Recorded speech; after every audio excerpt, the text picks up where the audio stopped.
మనసుని అధిక సున్నితముగా ఉంచుకోవద్దు. Finishing touch. మనసుని అధిక సున్నితముగా ఉంచుకోవద్దు. కొంతమంది ఎంత సెన్సిటివ్ అంటే ఒక మాట పడలేరు, ఒక విమర్శ తట్టుకోలేరు, ఒక నిందను మోయలేరు, చాలా సున్నితంగా ఉంటారు. ఈ లక్షణాలు చాలామందికి ఉంటాయి. మళ్ళీ చెప్తున్నా, అధిక సున్నితత్వం, మెత్తని తత్వం అనేది మంచిది కాదు. సున్నితత్వం ఉండాలి కానీ అధికంగా ఉండకూడదు అన్నాను నేను. అంటే ఉదాహరణకి సమాజంలో మనం బతుకుతున్నాం. బ్రదర్ వినండి, సమాజంలో మనం అందరికీ నచ్చం. అందరికీ నచ్చాలని మనం అన్ని విధాలా ప్రయత్నిస్తుంటాం, ప్రవర్తిస్తుంటాం. కానీ ఖచ్చితంగా మనల్ని ఇబ్బంది పడే ఒక వర్గం ఎప్పుడూ ఉంటానే ఉంటుంది. నువ్వేం దేవుడివి కాదు, మనిషివి. నేను తెలుగులో చెప్తున్నా, అర్థమైద్ది. నువ్వు మనిషివి. నువ్వు అందరికీ నచ్చాలని రూల్ ఏమి లేదు. ఇంకా విచిత్రమైన విషయం ఏంటంటే దేవుడే నచ్చలా. ప్రపంచంలో ఉన్న జనాభా మొత్తం దేవుడికి ఓటేశారా? ప్రపంచంలో ఉన్న మనుషులందరూ యేసుప్రభుని ఒప్పుకున్నారా?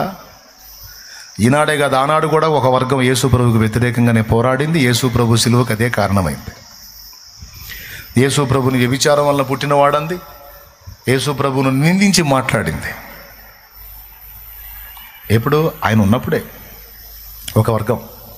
అవునా? అంటే యేసు ప్రభు అంతటి వాడికే ఒక వర్గం యొక్క విమర్శ, వ్యతిరేకత తప్పలేదు. దేవుడు అంతటి వాడికే. నువ్వు నేను ఆఫ్టర్ ఆల్ మానవులం. శోధకుల మధ్య బతుకుతున్నాం, సోదరుల మధ్య బతుకుతున్నాం. ఎవరి మధ్య?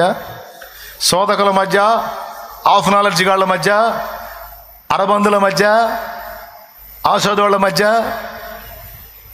నిద్రమోహం వాళ్ళ మధ్య, పనికి మాలిన వాళ్ళ మధ్య బతుకుతున్నాం మనం. అందరికీ మనం నచ్చకపోవచ్చు. కొంతమందికి మనం బాగా నచ్చవచ్చు, కొంతమందికి మనం ఇబ్బందికరంగా ఉండొచ్చు. కొంతమంది ఎంత సున్నితంగా ఉంటారంటే ఒక్క విమర్శను తట్టుకోలేరు, ఒక్క వ్యతిరేకతను తట్టుకోలేరు. నువ్వు యేసుప్రభు దగ్గరికి వెళ్తున్నావు, కొంతమంది నిన్ను మెచ్చుకునే వాళ్ళు ఉన్నారు. మంచి పని చేస్తున్నావమ్మా, యేసుప్రభు దగ్గరికి వెళ్తున్నావు, వాడికి పోయిన వాళ్ళందరూ బాగుపడుతున్నారు పోమ్మా అనేవాళ్ళు ఉంటారు. కొంతమంది పుల్లలు పెట్టేవాళ్ళు ఉంటారు, ఆ అమ్మకి ఈ అమ్మకి చెప్పి మాటలు అనిపించేవాళ్ళు. వీళ్ళు బాగుపడరు. ఎవరన్నా దేవుని దగ్గరికి వెళ్ళి బాగుపడుతుంటే వీళ్ళకి మంట. ఈ అగ్గిపుల్ల సరుకు ఉంటుంది, అగ్గిపుల్ల సరుకు, ఈ కులగజ్జి సరుకు, మతపిచ్చ సరుకు.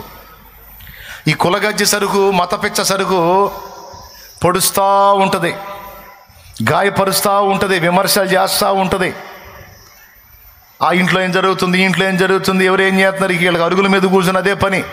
ఓ ముద్ద తింటారు, ఆ ఇంట్లో పనిచేసే వాళ్ళకి అంత వండి ఆడబడేస్తారు. ఇక బయట కూర్చొని అష్టాచమ్మాలు ఆడుకోవటం, కవలు ఆడుకోవటం, గువ్వలు ఆడుకోవటం, ఆ ముచ్చట్లు ఈ ముచ్చట్లు, సీసీ కెమెరాల్లాగా పల్లెటూళ్ళలో ఎక్కువ ఉంటుంది ఈ సరుకు. ఇంకెవరన్నా అటు పోతుంటే వాళ్ళు పోయినంతసేపు స్లో మోషన్లో సీసీ కెమెరా తిరిగింది చూడు, మళ్ళీ అటు నుంచి చూడడం వస్తుంటే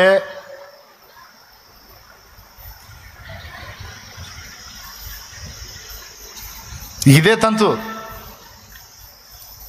ఈ అతి సున్నితస్తులు ఏం చేస్తారో తెలుసా? ప్రతి ఒక్కళ్ళ మాట పట్టించుకుంటారు. మాట్లాడే వాళ్ళ ముందు చెప్పు తీసుకొని తన్నిపోకూడదు. వెధవతనం అది, వెధవతనం అది. విమర్శించే వాళ్ళ ముందు వాళ్ళ ముఖాన చెప్పు తీసుకొని పెటామని కొట్టినట్టు బతకాలి. అంతేగాని కృంగిపోయి కుమిలిపోయి వాళ్ళు అనే కొంత ఇంకొంచెం బిగుసిపోయి తట్టుకోలేదు పోతా పెందలాడి. అట్లా పోయారు కొంతమంది. అందుకు చెప్తున్నాను నేను,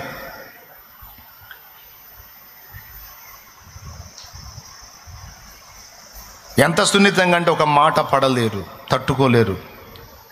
బాగా మనుషులకు కనెక్ట్ అయ్యి ఉన్న వాళ్ళకి జరిగింది ఇది. నేను చెప్తున్నా, కుటుంబ సభ్యులు ఒక మాట అంటే పడలేరు.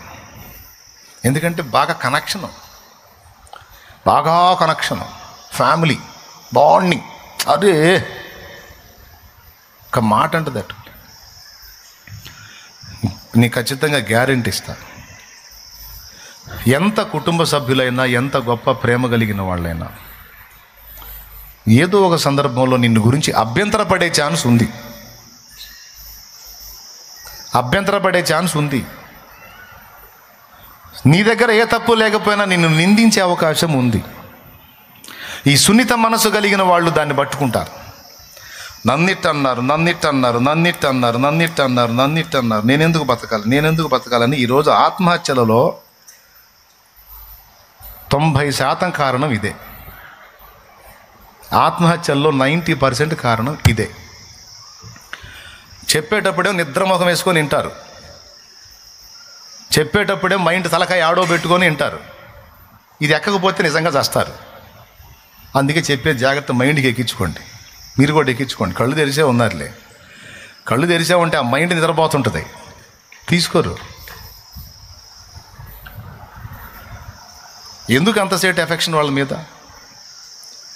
కుటుంబ సభ్యులు అన్నారు, కుటుంబ సభ్యులు అరే అందితే చూడు, లేకపోతే ఇసురు అవతల పడే, ఇట్లాంటి మందిరాలు లేవా? ఊడుచుకుంటే అంత అన్నం దొరకదా? కొడుకులు కొడుకులు కొడుకులు కొడుకులు కొడుకులు వాళ్ళు అడ్డ గాడిదలు. అలువైతే చూడు, లేతే ఆడ పడే. అదిగో 25-30 మంది బతుకుతున్నారు. 30 మంది కాదు, చాలామంది ఉన్నారు ఆడ. అలువైతే చూసా, లేతే ఆడ పగలు కొట్టారు, వచ్చారు, సత్యసావుని బతికితే వారు పోంటారు దేవుడు సన్నిధాలని. ఏ అయ్యా దయ తెలిసినా నా కడుపు నిండిపోయిద్దిరా, నాకేంది, మీకోసం ఇంతసేపు బడి చావాల్సిన అవసరం నాకేమని. తీసి అవతల కొట్టు, వచ్చి కదులు, వచ్చి బడిడా. లేకపోతే ఉంటుంది ఎక్కడో చోట దారి చూపిస్తాడు. దిక్కులేని వాళ్ళకి దేవుడే దిక్కు. అంతేగాని ఆ కొడుకు ఇట్టన్నాడు, ఈ కూతురు ఇట్టంది, ఇంకా నేనెందుకు బతకాలి, నేనెందుకు ప్రాణం తీసుకుంటావా? చచ్చిపోతావు, నరకానికి పోతావుగా. అప్పుడు ఆ కొడుకు రాడు, ఆ కూతురు రాదు. సమాజం మెచ్చుకోదు, వీళ్ళు మెచ్చుకోరు. నువ్వేమనుకొని చేస్తావు? పశ్చాత్తాపం కలిగిద్ది, దుఃఖపడతారు, బాధపడతారని నువ్వు చచ్చిపోతావు. అప్పుడే తెలిసిద్ది వాళ్ళకని. నీ బొంద సచ్చింది, ఎటు సచ్చింది, మాకు దరిద్ర పేరు తెచ్చి సచ్చింది, ఇప్పుడు ఊరంతా మమ్మల్ని ఓస్తున్నారని వాళ్ళు అనుకుంటారు తప్ప బాధపడతారా? సచ్చినోడు ఎటు తెచ్చాడు, ఊరంతా మమ్మల్ని ఓస్తున్నారని ఇంకా తిట్టుకుంటారా తప్ప మెచ్చుకుంటారా? బాధపడతారా? పశ్చాత్తాపడతారా? ఎందుకు చావాలి? ఇంటోళ్ళ ముందైనా బయటోళ్ళ ముందైనా నవ్వినోళ్ళ ముందు చెప్పుతో మొగం మీద పెట కొట్టినట్టు బతకాలి.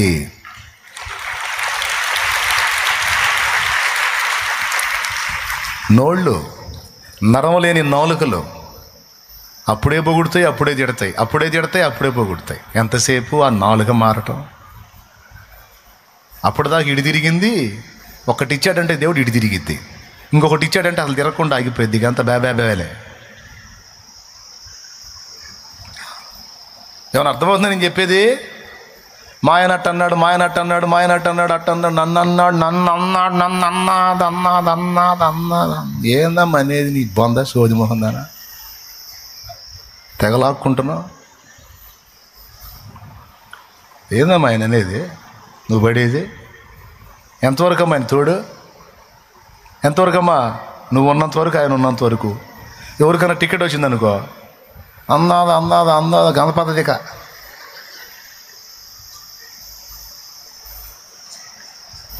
నువ్వు పోతే ఇంకొక ఆమె వచ్చింది, వాళ్ళు వీళ్ళు మాట్లాడారే, భార్య లేదు మరి వంట ఎట్ట చేసుకుంటారా, నీకు మాట్లాడావని జస్ట్ 1-2 సంవత్సరాలు తిరగకముందు ఇంకొక ఆమె తెచ్చి పెడతారు. తెగలాక్కుంటున్నావు, బుద్ధి తక్కువదనా. అందాం అనిపించింది, నేను అనలే. దేవునికి స్తోత్రం. ఎవరితో కూడా ఎక్కువ డీప్ బాండింగ్ పెట్టుకోవద్దు. మళ్ళీ చెప్తున్నా, కొడుకుతో అయినా, కూతురుతో అయినా, తల్లితో అయినా, తండ్రితో అయినా, అన్నదమ్ములతోనైనా, సమాజ ప్రజలతోనైనా లోతైన అనుబంధాన్ని ఎవరితో ఏర్పరచుకోవద్దు. ఒకే ఒక్కడితో మనం లోతైన అనుబంధాన్ని ఏర్పరచుకోవాల్సింది, దేవుడితో. ఆయనతో ఎవరు సమానంగా, ఆయనకి ఈక్వల్ ఎవరు కారు. అరే తెగించి బతకడం నేర్చుకోవాలండి, లేకపోతే చంపుతారండి. కత్తులాడరు దుర్మార్గులు. నాలుకల్ని కత్తుల కంటే వాడి సావు కొడతారయ్యా. కొంతమందికి నేను అప్పులయ్యాను నన్ను అంటారు, నేను అప్పులయ్యాను నన్ను అంటారు, నాకు మాట వచ్చింది, నీ కాడికి మన కాళ్ళకి మాట వచ్చింది పెద్ద, నువ్వేం ఇదే అయింది. అలువైతే చూడు, లేకపోతే కేసు పెట్టు, అప్పుల వాళ్ళు ఇచ్చిన వాళ్ళందరినీ పిలిపించు, మర్యాదగా నేను చెప్పిన టైం వరకు ఆగడం, లేకపోతే ఐపీ పెడతానని చెప్పు, దండం పెట్టి కాళ్ళు పట్టుకొని తల ఏం చేయమంటే అది చేస్తారు. స్తోత్రం. దానికి నువ్వు వచ్చేది సోదోడా. అలువైతే చూడవా, లేకపోతే స్టేషన్కి పో, నా ఇంటి మీద పడి గందరగోళం చేస్తారండి, అప్పు చేసిన మాట వాస్తవే, నాకు ఇచ్చిన మాట వాస్తవే, తీర్చలేకపోయాను, నా పరిస్థితులు బాగాలేవు, ఇక సాగు తప్ప నాకేం కనపట్లేదని పోయి కూర్చో. వస్తారు మొత్తం చెప్పు ఒప్పందం, మీరు నాకు టైం ఇస్తే ఇచ్చినట్టు, లేకపోతే ఐపీ పెడతాను. వెంకట్రావు అంత మాట ఎందుకు వెంకట్రావు, ఇప్పుడు ఒక ఏడు అడిగావు, 2 ఏళ్ళు తీసుకో అనకపోతే అప్పుడు దానికోసం నువ్వు 10 రూపాయలు సావాలా? కానీ నా పరువు పోయిందంటే ఇప్పుడు తమిళనాడు ముఖ్యమంత్రి జయలలిత పోయి జైల్లో పెట్టింది, అందుకాడు గొప్పడు పోయింది. నువ్వు దేవునికి స్తోత్రం కలుగును గాక.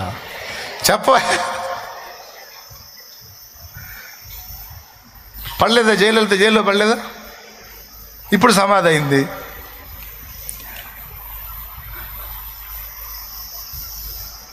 ఎవరికంటే గొప్పమ్మ నువ్వు?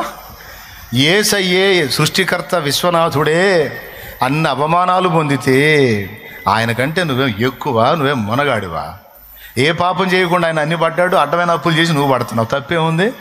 ఇచ్చినోడికి మంట పుట్టింది, 4 మాటలు అంటాడు, పడక తప్పదు. దానికి అన్నాద అంటే చేచావుగా అప్పు.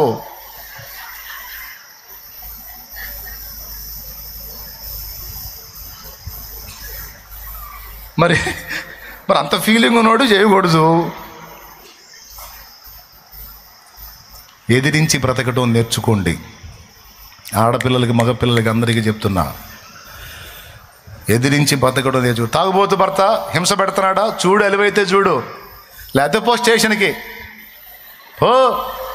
వాడు ఒట్టిగా బాగా కొట్టనిచ్చి ఆధారం తీసుకొని పో. దేవునికి స్తోత్రం. చెప్పు, వాడు చేసినవన్నీ చెప్పు. అవసరమైతే 2 చేతులు ఎత్తి వందనాలు చేసి చెప్పు. ఫస్ట్ దేవుడికి ప్రార్థన చేయి, పోలీసు వాళ్ళ మనసులను నువ్వు రెడీ చేయి ప్రభు అని.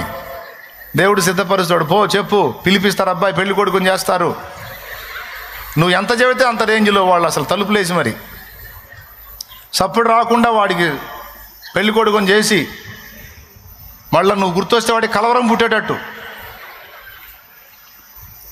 ఒక్క 2-3 రౌండ్లు లేపించావంటే, 2 ఒకటి నేను వదిలిపెట్టడం అన్నా జరిగిద్ది, లేకపోతే వాడు అది అంతేగా నేను చేస్తా పిల్లల్ని చంపుతా, ఏంది నిద్రమోహం మాటలో. తెగించి బ్రతుకో, దేవుడు నీకు తోడై ఉన్నాడు. ఏదో ఒక మార్గాన్ని నీకు సిద్ధం చేశాడు దేవుడు. వెంటనే నాకు స్వదేశగాళ్ళు వస్తారు, షాలేం రాజు గారు ఐపీ పెట్టమని చెబుతున్నాడని. మరి ఐపీ పెట్టకపోతే సావగొట్టండి రా, ఇళ్ళ మీద పడి సావగొట్టండి. మరి వాడి దగ్గర ఏమీ లేదు, ఏమి ఇస్తాడు? ఇప్పుడు ప్రార్థన చేసుకోవాలి మీరు కూడా. ప్రభా, నా దగ్గర అప్పు తీసుకున్న ఆశీర్వదించు తండ్రి అని ప్రార్థన చేయాలా. అప్పు ఇచ్చిన వాళ్ళు చేయాల్సిన పని అదే. వాళ్ళ ఆశీర్వాదం కోసం కాదు, వాళ్ళ దగ్గర అప్పులు తీసుకున్న వాళ్ళు ఆశీర్వదించబడాలని ప్రార్థన చేయాలి. ఎందుకంటే వాళ్ళు దీవించబడేది కదా, వీళ్ళకి అప్పుసులు అయ్యేది. అరే, అప్పు తీసుకున్న వాళ్ళు కూడా తెలియదు ఆ సంగతే. తీసుకునేటప్పుడు నీ చేయి ఎక్కడుంది? అప్పు తీసుకునేటప్పుడు కింద ఉంది, ఇచ్చేవాడిది ఎక్కడుంది? ఇప్పుడు ఎవరి చేయి కిందకు వచ్చింది? నీ చెయ్యి. నువ్వు ఇచ్చే కదా వాడు తీసుకునేది. వాడేదో పైకి హడావుడు చేస్తాడు, లోపల దడగమ్ముతుంటుంది, మాత్రలు వేసుకొని తిరుగుతుంటాడు. నువ్వు ఇస్తావు ఎగ్గొడతావు అని. ధైర్యం చెప్పు, ప్రశాంతం చెప్పు, ఉన్న సంగతి చెప్పు. మామూలుగా మాట వినకపోతే అవసరమైతే కంప్లైంట్ చేసి చెప్పు, అవసరమైతే అవి పంపించు. ఐపీ నోటీసులు నిద్రలో కూడా కలవించుకుంటాడు.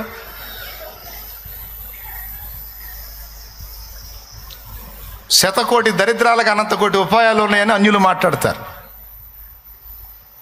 శతకోటి దరిద్రాలకు అనంతకోటి ఉపాయాలు. ఏదో ఒక దారి ఉంటుంది, చావు ఒక్కటి దారి కాదు. ఏమన్నా అర్థమైందని చెప్పింది? ఎట్లా బతకాలి? ఈ సమాజమైనా మన కుటుంబమైనా ఎవరైనా మనుషులు 100% మనల్ని అర్థం చేసుకునేంత సీన్ లేదు. మనల్ని పూర్తిగా అర్థం చేసుకొని మనల్ని ఆదరించగలిగే మొనగాడు ఒకే ఒక్కడు, ప్రభు అయిన యేసుక్రీస్తు. అయిపోయింది. అర్థమైందా? ఎవరు? యేసయ్య ఒక్కడే. కాబట్టి ఏం చేయాలి? తెగించి బ్రతకాలి, దులిపి వేయటం నేర్చుకోవాలి. సముద్రంలో నుంచి ఓడబగిలి చెక్క ముక్కల మీద ఒడ్డుకొచ్చారు పౌలోళ్ళు. చల్లటి చలి, గడగడగడ వణుకుతూ అందరూ ఒడ్డుకు చేరి బిక్కదచ్చి ఉన్నారు. పుల్లలు ఎరుకొచ్చి మంటేసి అందరినీ అక్కడ తీసుకొస్తే ఆ వేడి తగిలేసరికి కాస్త నరాలు సల్లొదిలి కాస్త ఫ్రీ అయ్యారు. పౌలు కూడా పుల్లలు ఎరుకొచ్చి మోపుగా కట్టి తెచ్చి ఆ మంటల్లో వేసాడు. ఇంకాస్త పెద్ద మంట వచ్చింది, ఇంకొంతమందికి చలిగాగుద్దని. ఆ కర్రలన్నీ కొప్పేసినప్పుడు, కట్టకట్టేటప్పుడు ఎక్కడ చేరిందో పాము చేరింది. అందులో విషపూరితమైన పాము ఆ మోపులోనే ఉంది. తీసుకెళ్ళి ఆ మోపు అగ్నిలో వేయగానే ఆ కాకకు అది బయటకు వచ్చి అగ్నిలో వేసాడు. పాపం చలి కాచుకుంటున్నాడు. టపిమ్మని వచ్చి పౌలు చేయబట్టుకుంది. అట్లా కాటేసి ఊరుకోవాలి, అట్లనే పట్టుకుంది చేతిని. చేయట్టన్నాడు, పాము అంతా బయటకు వచ్చేసింది, చేతికే ఉంది. వెంటనే చుట్టూ ఉన్న జనం అక్కడ వాళ్ళు అనుకుంటున్నారు, ఇతడు ఎంత దుర్మార్గుడు అయితే సముద్రంలో తప్పించుకున్నా సరే బయటికి రాగానే పాము రూపంలో చనిపోయాడే, ధర్మమతని బతుకనీయదు. ఇతడు ఎంత నరహంతకుడో, ఇతడెంత దుర్మార్గుడో అనుకున్నారు వాళ్ళు. ఆ మాటలు విన్నాడు. ఇని ఆ పామును అగ్నిలోనే జాడించాడు. నిన్ను కూడా వచ్చి పట్టుకుంటాయి మనుషుల మాటలనే పాములు, మనుషుల విమర్శలనే పాములు పట్టుకుంటాయి, వ్యతిరేకతలనే పాములు పట్టుకుంటాయి, బెదిరింపులనే పాములు పట్టుకుంటాయి. నువ్వేం చేయాలి తెలుసా? అమ్మో అయ్యో నన్ను పట్టుకుంది, ఇక చస్తా, అది కాదు, జాడించివేయి, విదిలించివేయి, దులిపివేయి. ఇది పౌలు చూపిస్తున్న మాదిరి. అని దులిపాడు, ఆడబడిపోయింది, ఆ మంటల్లోనే కాలిపోయింది. చలి కాచుకుంటూ అట్లనే కూర్చున్నాడు. కనీసం దాన్ని తీయలేదు, ఏమీ చేయలేదు. 10 నిమిషాలు చూశారు, నురుగులు కక్కుకొని పడి చేస్తాడని. పావు గంట చూశారు, ఏమీ లేదు. అరగంట చూశారు, ఏమీ లేదు. గంట చూశారు, ఏమీ లేదు. అప్పుడు అన్నారు, ఇతడు ఒక దేవత, ఇతడు ఒక దేవత. ఊరి ఇప్పుడే కదరా నరహంతకుడు ఏంటి? ఊరి గంట తిరిగేసరికి దేవుడు ఎట్టయ్యాడ్రా? నాలుక. ఏమయ్యా, ఈరోజు నిన్ను దూషించే నోళ్ళు రేపు నిన్ను పొగుడుతాయి. పొగడవని గ్యారెంటీ ఇస్తావా? ఈరోజు బాగా నిన్ను ఆకాశానికి ఎత్తేవాళ్ళు రేపు అధపాతాళానికి తొక్కొచ్చు, తొక్కరాని గ్యారెంటీ ఇస్తావా? పొగడతకు పొంగటం, విమర్శకు కృంగటం రెండూ తప్పే. పొగిడారా, అది నిన్ను బట్టి కాదు, దేవుడు నీకు తోడై ఉన్న దాన్ని బట్టి. దేవునికి చెల్లించే మహిమ. విమర్శించారా, నీకు తోడై ఉన్నోడు బలవంతుడు. ఆ విమర్శించిన నోళ్ళు నిన్ను పదే పదే పొగిడేటట్టు చేయడానికి సమర్థుడు. కాబట్టి ఏం చేయాలి? దేవునికి అప్పగించి దులిపివేసి, వాళ్ళ మాటల విమర్శలని దులిపివేసి. సమాజమన్నా లక్ష్య పెట్టొద్దు, కుటుంబ సభ్యులన్నా లక్ష్య పెట్టొద్దు, బెదిరింపులకు భయపడొద్దు. నేను చెప్తున్నా, నువ్వు పరిగెత్తే కొద్దీ సమాజము నిన్ను తరిమిద్ది, మనుషులు నిన్ను తరుముతారు, నిన్ను ప్రశాంతంగా బతకనివ్వరు. అదే ఈ సమాజ నైజం, సాతాను తత్వం. విరుగుడేందో తెలుసా? దేవుని చేతబట్టడం, సమాజానికైనా కుటుంబానికైనా దేనికైనా ఎదిరించి నిలబడటం. లేకపోతే ఇబ్బంది పడతావు బిడ్డ. వాడు నీలో అధిక సున్నితత్వాన్ని తీసుకొచ్చి నిన్ను నాశనం చేస్తాడు. దిగులులో, భయములో, విచారములో, చింతలో, ఆవేదనలో నిన్నుంచి చివరికి నువ్వు ఆత్మహత్య చేసుకునేటట్టు చేస్తాడు. లేవా పరిష్కారాలు? లేవా దారులు? లేవా మార్గాలు? దేవుణ్ణి ఎరగనోళ్ళు బెదురుతారు, అదురుతారు, ఆందోళన పడతారు. దేవుణ్ణి ఎరిగిన నువ్వు బెదరడానికి వీల్లేదు, అదరడానికి వీల్లేదు. తెగించి నిలబడు. ఓ ప్రయత్నం చేశావు, విఫలమైంది, ఇంక ముసుకేసుకొని కూర్చుంటాయింది, ఇంకా లేవా? ప్రతి నూతన శుభోదయం నీతో మౌనంగా ఏం మాట్లాడుతుందో తెలుసా? ఉషోదయం, శుభోదయం, సూర్యోదయం. ఇదిగో నిన్న అయిపోయింది, ఈరోజు మళ్ళీ క్రొత్తగా నేను ఉదయిస్తున్నాను, నూతన ప్రయత్నం మళ్ళా మొదలుపెట్టు అంటాడు. క్రొత్తగా మళ్ళా మొదలు పెట్టమంటది ప్రతిరోజు, ప్రతి శుభోదయం. నీతి సూర్యోదయం కూడా నీతో అదే మాట్లాడుతుంది. గతం గతః, మళ్ళా క్రొత్తగా మొదలుపెట్టు, మళ్ళా ప్రారంభించు అని. అంతేనా? దిగుల్లో బతకమంటుందా? రేపటి తలపుతో నేడే కలతతో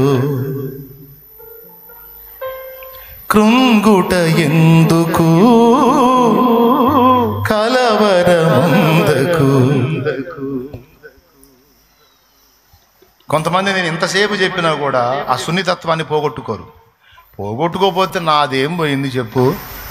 కూటం అయిపోతే నేను బైబిల్ సంఖ్యలో పెట్టుకొని జంపు. అనుభవించేది నువ్వే, హార్ట్ స్ట్రోకులు తెచ్చుకునేది నువ్వే, అడ్డం పడేది నువ్వే, అయిన బాధలు కాక మళ్ళీ హాస్పిటల్లో ఇంకా అదనపు ఖర్చులు తెచ్చుకునేది నువ్వే, కర్మ మోసేది నువ్వే, పెందలాడిపోయేది నువ్వే. పోతావా? లేదా నేను చెప్పిన మాటని ధైర్యం తెచ్చుకుని అంతేనన్నా ఏమైనా కానీ అని ఇట్లా అంటావా? ఏమంటావు చెప్పు? ఏమనవా? అట్టయితే లే. సరే బయటికి అనకపోయినా మనసులో ఉన్నాను అనుకోండి, ధైర్యం తెచ్చుకోండి. లేండే, నువ్వు భయపడే కొద్దీ, కృంగిపోయే కొద్దీ, కుమిలిపోయే కొద్దీ, నువ్వు దేనికి భయపడుతున్నావో, దేనికి కలవరపడుతున్నావో సైతానిగాడు వాటిని ఎక్కువ చేస్తాడు. నువ్వు వాడితో రే ఇన్ని కాదు ఇంక ఇన్ని తెచ్చినా నాకు భయం లేదు, అన్ని వదిలేసి ఊరుకున్నాను నేను అన్ని వదిలేసాను. నేను దేవునికి కనెక్ట్ అయినోండి, దేనికి కనెక్ట్ అయినోండి కానీ దేవునికి కనెక్ట్ అయినోండి. దేవునికి కనెక్ట్ అయిన ఉంటే ఉంది, పోతే పోయింది, ఏదైనా సరే లెక్కలేదు. ప్రాణం మీదే తీపి లేదు నాకు. ఈ ఆస్తులు, అంతస్తులు, స్థలాలు, ఇళ్ళు, డబ్బులు, బంధాలు, అనుబంధాలు, తోటకూర కట్ట, నాకు ఇవన్నీ లెక్కలో కాదురా. ఎవరు ఎంతవరకు ఎవరెవరు ఎదురవుతుంటారు, ప్రాణానికి నా ప్రాణం అంటారు. ఎవరెవరు ఎదురవుతుంటారు, ప్రాణానికి నా ప్రాణం అంటారు. కష్టాలలో వారు కదిలిపోతారు, కష్టాలలో వారు కదిలిపోతారు. కరుణగల యేసు నాతో ఉంటాడు,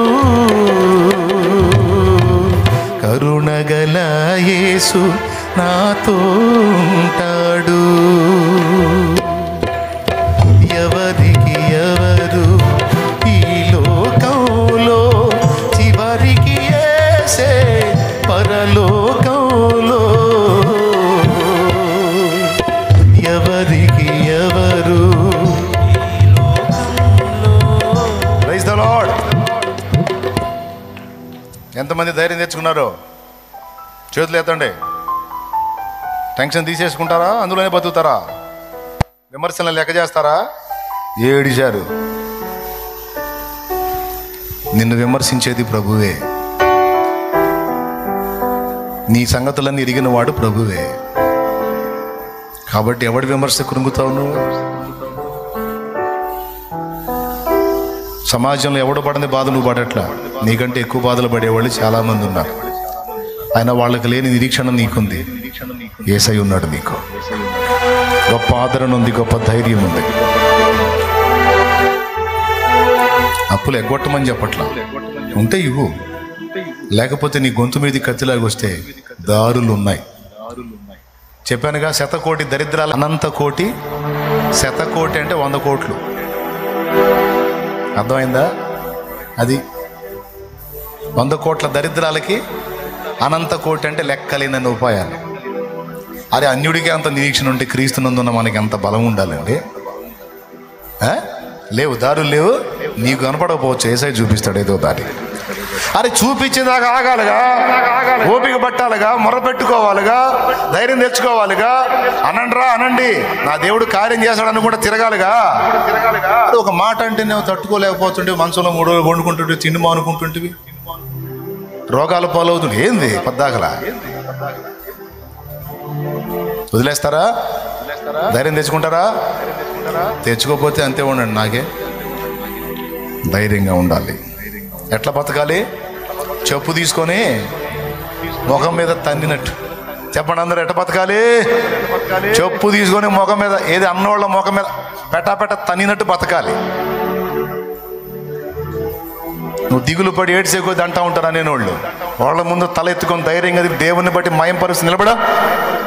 అన్నోళ్ళు మూత పడకపోతే అప్పుడు అడుగు, అయ్యేనోళ్ళు నిన్ను పొగడకపోతే అప్పుడు అడుగు.